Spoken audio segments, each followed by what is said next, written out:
আর নজর রাখবো সুন্দরবন ঘোরানোর নামে অপহরণ। দিল্লির দম্পতিকে সুন্দরবন ঘোরানোর নাম করে স্বামীকে অপহরণ করা হয় আর স্ত্রীর কাছে মুক্তিপণ দাবি করা হয়, এমনটাই অভিযোগ সামনে আসছে। প্রতিনিধি অনুপ এই মুহূর্তে আমাদের সঙ্গে রয়েছেন। অনুপ, পুলিশের প্রাথমিক তদন্তে কি জানা যাচ্ছে?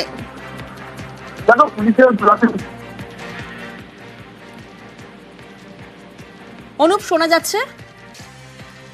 আমরা যোগাযোগ করব অনুপের সঙ্গে, তবে তার আগে আপনাদেরকে আরো একবার জানাই, 4 লাখ টাকা মুক্তিপণ দাবি করা হয়। দিল্লির দম্পতি, তাদেরকে সুন্দরবন ঘোরানোর নাম করে অপহরণ করা হয় স্বামীকে, এমনটাই অভিযোগ। আর তারপর স্ত্রীর কাছে 4 লাখ টাকা মুক্তিপণ দাবির অভিযোগ। প্রতিনিধি অনুপ আমাদের সঙ্গে রয়েছেন, আবারও যোগাযোগ করব। অনুপ, পুলিশের প্রাথমিক তদন্তে কি জানা যাচ্ছে? যারা এই মুক্তিপণ দাবি করেছিল তারা কি পরিচিত?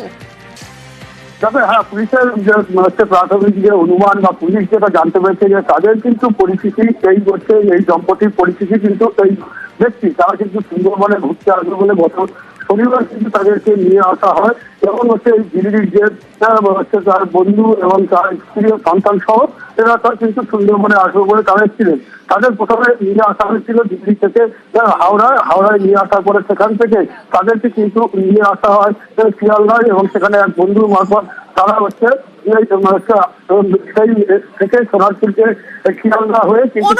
এই জায়গায় একটা প্রশ্ন আসছে। আমরা বুঝলাম যে ক্যানিং থানার পুলিশের জালে 2 অভিযুক্ত, কিন্তু প্রশ্নটা এখানে যে কিভাবে যোগাযোগ হলো দিল্লির এই দম্পতির সঙ্গে এদের? দেখো, যে এই যে যারা হচ্ছে যে দম্পতির অভিযোগ করছে, যে বন্ধুর সঙ্গে এসেছিল, যে বন্ধু আব্বাসের তার হচ্ছে পরিচিতি বন্ধু, সেই বন্ধু কিন্তু তাদের কিন্তু সুন্দরবনে ঘুরতে নিয়ে আসবে বলে বলেছিল। সেই কারণে তারা কিন্তু এই বন্ধুর সঙ্গেই কিন্তু প্রথমে তারা কিন্তু এসেছিল এবং আসার বেশ, মুক্তিপণ না দিলে প্রাণে মারার হুমকির অভিযোগ সামনে আসে এবং ক্যানিং থানার পুলিশের জালে 2 অভিযুক্ত।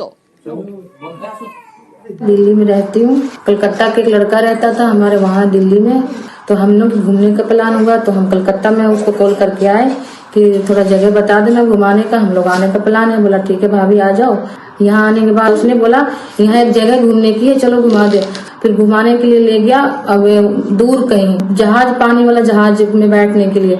फिर वहाँ पे चाय की दुकान पे बैठाया और फिर बोला भाभी यहीं बैठो, हम टिकट लेने जा रहे हैं भैया को लेके। मेरे को डाउट हो गया कि कुछ यहाँ पे गलत हुआ है। फिर मैंने वो चाय वाली मैडम को बोला कि मुझे यहाँ से थाने मुझे बता दो कहाँ थाना है।